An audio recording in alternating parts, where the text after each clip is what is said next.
నులక మంచంపై పడుకొని కబురులెన్నో చెప్పుకుంటుంటే మనసు నిండుగా సంతోషమే. వాళ్ళు తిరిగి ప్రయాణం అవుతుంటే ఇంకో రోజుంటే బాగుండనిపించి ఎక్కే బస్సు వచ్చి వెళ్ళిపోయేదాకా చెప్పులు దాచిన జ్ఞాపకమే. బరువైన గుండెతో బాధపడేది కన్నీళ్లతోనే సాగనంపేది. బరువైన గుండెతో బాధపడేది కన్నీళ్లతోనే సాగనంపేది. ఆనాటి ప్రేమలు ఏమాయరో, బంధాలు బంధుత్వమెటువాయరా. డబ్బు బంధాలే మిగిలేనురో, మనుషులే దూరమయ్యేనురా.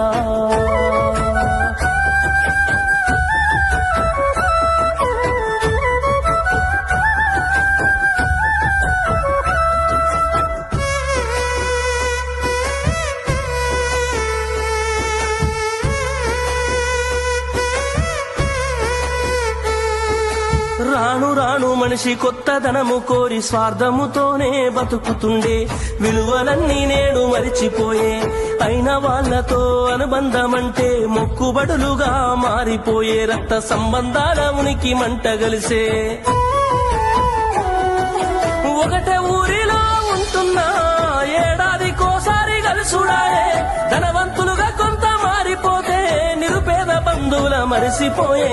డబ్బున్న వాళ్లకు ఒక తీరు మర్యాద, నిరుపేద బంధువులకింకొక మర్యాద. డబ్బున్న వాళ్లకు ఒక తీరు మర్యాద, నిరుపేద బంధువులకింకొక మర్యాద. ఆనాటి ప్రేమలు ఏమాయరో, బంధాలు బంధుత్వమెటువాయరా.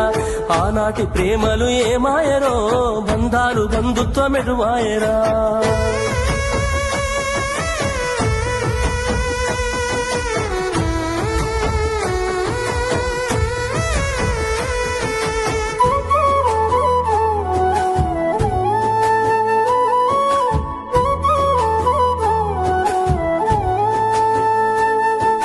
రక్తం పంచుకొని ఒకటే ఇంటిలో జన్మను ఎత్తి కూడా పెరిగిన అన్నదమ్ములైన అక్క చెల్లెళ్ళైన వేడుక ఏదైనా జరిగితే తప్ప కలుసుకోవడం జరగదాయే. మనసారా మాట్లాడుకోరాయే.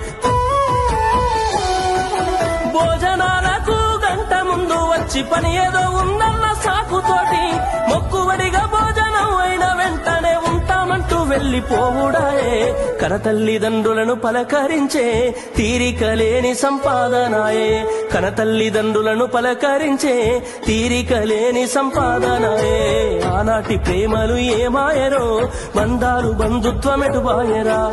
డబ్బు బంధాలే మిగిలేనురో, మనుషులే దూరమయ్యేనురా.